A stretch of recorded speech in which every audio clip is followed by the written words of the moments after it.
Good morning mga ka-surprise! This is Ans Vlog Masbate. So, ngayon naman mga ka-surprise ay nandito po tayo sa Barangay Paraiso, Milagros, Masbate upang maki-birthday. Charot.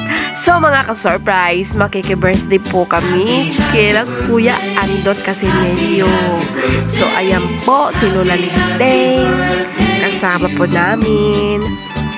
So ang ganda dito mga ka-surprise, tsaka ang fish ng hangin, tsaka ang lawak-lawak.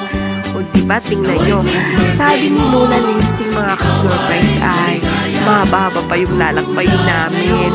So ayan na nga mga ka-surprise, at tumawid na po kami sa ilog. O ayan, at alam niyo ba mga ka-surprise, sabi ni Ate Marn, kwento niya na dito daw po siya laging naglalaba dati kasama yung mga kapatid niya.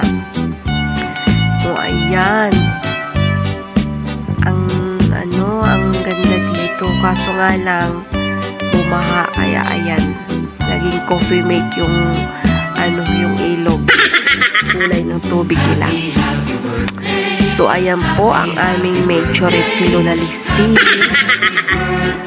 Diba, malakas pa yan, tsaka hinahamon pa kami niyan na maghabol-habulan kasi ang lakas ng tuhod niyan. So mga ka-surprise, sa sobrang tuwa ni Kuya Andot, ayan, kinatay niya yung baboy niya. Tapos yung kanyang native chicken, tsaka kinatayan niya kami ng kambing.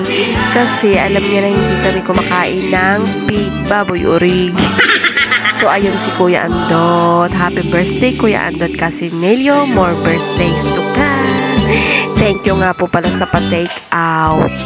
So ayun mga ka-surprise, sobrang saya ni Bunso GR. Ayan no, kasi nga first time niyang sumakay dyan. O, kaway-kaway naman sa mga nakatry ng sumakay dyan, diba? Alam nyo ba mga ka-surprise, nung bata pa ako, lagi kaya akong sumasakay dyan. Yes! So ayan si Kuya Migueleto Manlagad and si Happy Loves. Diba? Saan na naman kaya tayo pupunta nito? So mga ka-surprise, thanks for watching. God bless po.